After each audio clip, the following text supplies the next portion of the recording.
Program activated. Attention everyone, the unpleasant noise you are about to hear coming from your radio is not a mistake. Okay, first things first, what is your name? This is Big Sonny playing the best of the 90s and beyond.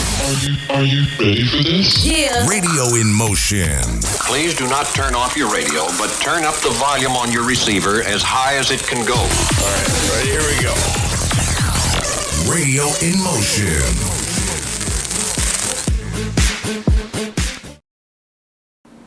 Muse with Supermassive Black Hole. Before that, The Kooks with Bad Habit.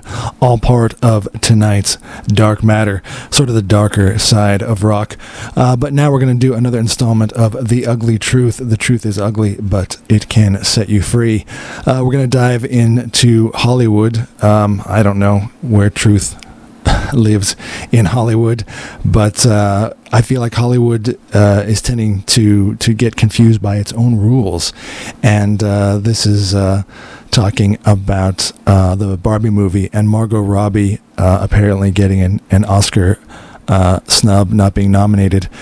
Ryan Gosling and America Ferrera, her co-stars, were nominated, so that's already trouble for poor Ryan Gosling, because he's a white male, so he's in trouble right there. So he's already had to apologize on behalf of the patriarchy, which is a bit sad. That really brings Ryan Gosling down a few notches, if you ask me. I mean, if you've done a good job and you deserve it, then you deserve it. But first, let's talk about Margot Robbie. She's been nominated before, for example, for I, Tonya. And let's talk about the Barbie movie in general. The Barbie movie knew its audience. It went for it, and it was hugely successful. It was the Barbenheimer, the Barbie Oppenheimer duo. Both those movies found their audience, knew what their audience was, and did well. And the thing with the Barbie movie, of course, it was popular. That doesn't necessarily mean that any one's particular performance was Oscar worthy. I'll bring up the Marvel movies. Well, the first 10 years of the Marvel movies, they were hugely popular and giant money-making cash cows, but nobody won an acting Oscar in them. Robert Downey Jr. had some great scenes in there. I'm going to be perfectly honest, some actual acting chops, because he is a great actor. But he's not going to get nominated for Iron Man in a comic book movie. It's just not going to happen. So those two, first of all, don't mix. So, and like I say, she's been nominated before for a part like I, Tonya, where the story of Tonya Harding, where she could actually sink her teeth into the role. Okay, that's what actors and actresses look for, and sometimes they don't find those. I'll be honest. God knows everyone loves Tom Cruise, but he still hasn't found his win after a huge career of some of the most popular and iconic pop culture films in history, because one doesn't always have to do with the other. So like I say, let's talk about Barbie. All right, I get it. She's been grabbed on by the feminists, so she's this huge feminist icon, but she's also a toy that a lot of young girls just really enjoyed playing with. It's a Mattel toy turned into a movie. So I'm going to be honest. How much nuance can the actor sink their teeth into the role of Barbie? How many layers does she have for you to really shine to get that Oscar win? So let's just be honest. I don't think Barbie was the movie to be aiming for an Oscar win. And the Oscar goes to Barbie. Yeah, you know what I mean? To Iron Man. It's just not going to happen. So, and again, this has nothing to do with any sort of, it's sexist. She's been nominated before for roles where she excelled. And again, let's talk about the Academy Awards. It has always been, and it's even worse now, for decades. It is a panel of very snobby Academy people who are just looking to sort of tick the box.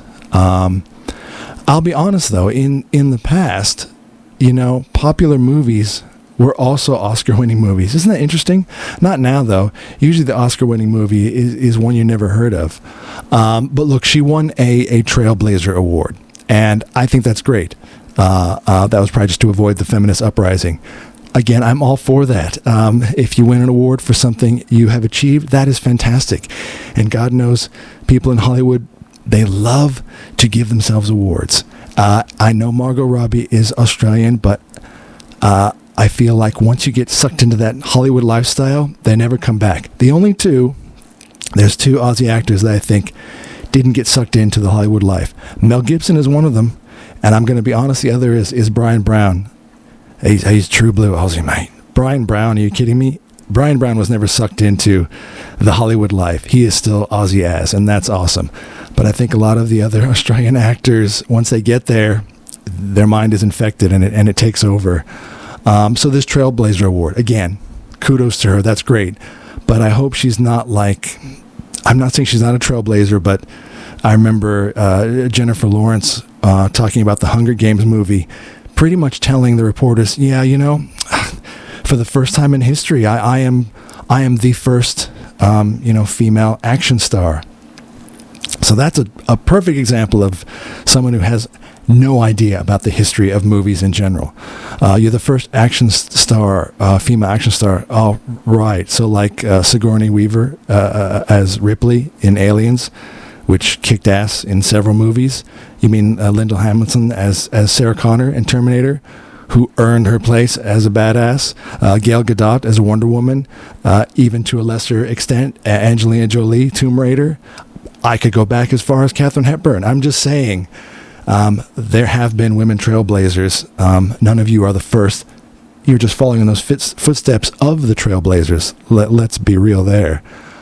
But yeah, talking about movies like Barbie or Marvel movies, they're not going to win Best Actor. And, it is funny how popular movies, One Flew Over the Cuckoo's Nest, an actual popular movie amongst fans, money-making, and Oscar-winning, Silence of the Lambs, Lord of the Rings. A movie can be popular and still have moments to win Oscars. But not now, because the Academy is into box ticking. I've talked about this before, and like anything, when you're ticking boxes for DEI, diversity, equity, and inclusion, I have nothing wrong with that on its face. But I think when you start mixing that in with art, you're getting into trouble because you're trying to tick a box rather than let the story play itself out. Whatever the character is that's been envisioned by the writer, if Denzel Washington is the best person for the part, he's the best person for the part in general, irrespective of anything having to do with race or gender. Oh, he's a great actor. He's the best part. If Leonardo DiCaprio happens to win out, he just had that something. Oh, then you know what? He fits that part better. It shouldn't matter. It should be about the story and the art. But when you're looking to tick boxes, this is what you get. You get these niche movies that have been winning Oscars, and nobody's even heard of them. Can you recall, even honestly, in the past 5 years, any of the Oscar-winning movies? I can't. Now, I've made this one up, but tell me this doesn't sound real. It's movies like this: Fight from the Chair, the story of a disabled black trans woman fighting the oppression of war. That sounds like the Academy Awards' total dream, tick-boxing dream. But what if the movie sucked? What if it was no good? What if the characters were crap and had no story arc and had bad writing, bad acting? It doesn't matter because they'd be happy to tick the boxes. I'm just saying that's not the way any art should go down, from actual art, painting, hanging on the wall, to music, to performance art, to plays, to movies. But anyway, that's where Hollywood's at, and what can you do about it? Anyway, I don't think she was snubbed. I just don't think Barbie was the role to shine in to get an Academy Award. But speaking of Hollywood and sort of them trying to control the narrative, I feel like they're also really trying to control your ownership of movies. So there's a big push now to stop making DVDs. And, this does have input from the movie studios, Universal, Paramount, Warner Brothers, all these big studios. They're breaking away and they're making their own streaming service. So, I'm going to geek out a little bit, but for anyone who's even mildly a movie fan and you like to watch the movie how you remember it, to get that same feeling, the original movie, and you want to watch it at any time, just you need to know that when you're paying for a streaming service, You don't own any of those movies, okay? You don't own any movie on Netflix. You don't own any movie on Paramount, Stan, Apple TV, no matter what it is. You're just renting it. And like I told people, especially about Netflix, someone said once, oh, it's one of my favorite movies, but Netflix took it off. Because Netflix, unless it's their particular production, they don't own the rights to those movies. And Disney and Paramount and all the studios are starting to go, oh, you know what? That's where the money is. So they take their ownership of their movies and they put it on their media platform. So nowadays, what? Honestly, how many streaming services do you have? Probably too many. You're paying for all these streaming services. You're paying a monthly fee to sort of rent these movies perpetually until the end of time. Again, we're so used to it. I'm used to it too, but it seems so odd that it used to actually be when you purchased something, you physically held it in your hand, all right? A music CD. I could say the same for Spotify. I use Spotify, and it's a bit of a worry because, again, you think, oh, this could never happen. The company could go out of business. Spotify could go out of business. It's possible. You don't own any of that music.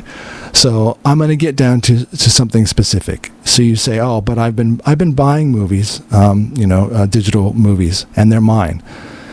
They're still not yours. They're in the cloud somewhere, and that company could change hands or go out of business. They're not going to give you a voucher and give you all your movies back. You will lose them all. Again, this isn't a panic thing. This is just think ahead that as the world changes, media changes too. Companies change. The rights to movies change. And when you are bound by a streaming service, you never own it. It's not on your phone. It's not on your TV. It's not on your tablet. When you want to watch it, you have to have the internet. So not only that, you have to pay that service. You have to pay for your internet service to get to your movie. I'm just saying, it sounds like a lot of hurdles just to watch a movie. Okay, no, I'm not saying you're going to put a VHS tape in. And if you don't know what a VHS tape is, well, you're probably young, but that's okay. But even DVDs, that's just a bit scary if they stop making those. And the only way you'll be able to watch a movie, not necessarily a new one, even an old one, would be on a streaming service. And here's the other part, and I'm going to be honest, this is something that's already been done. I'm not making this up. So the world today, I'll be honest, sometimes it is very, very Orwellian, and the part where, George Orwell's 1984, erasing the past. And movie companies, they're not outside of that because they go with whatever the current thing is, the current ideology. And if someone says, oh, that offended me or triggered me, or I don't like that scene, whatever it is, I didn't like that male character, too much patriarchy, or even a horror movie, oh, I didn't like the way it made me feel funny, it triggered me. So again, this is a movie, it is someone's vision, it is a piece of art, and it's out there, and it's too late, and it's a thing, okay? The Mona Lisa is a thing. Michelangelo's David is a thing. I'm sure one day someone will want to edit them. They're going to cover up David's private bits. That's offensive. And you think that's funny, but think about that. They'll do that to movies. They already are. So Disney are pulling movies that they think might be offensive because they were made in a different time. A joke was made that was a bit offensive. Again, probably at that time, no harm was intended and everyone was enjoying it at that time. But now we find ourselves, we're so enlightened and it's so appalling that they did that. So you don't get to watch that anymore because they decided it. And again, they took away history. They're erasing history. Look, Star Wars, George Lucas did that to himself. So there's the original Star Wars movies, and then there's the versions where he added all the extra scenes and the CGI.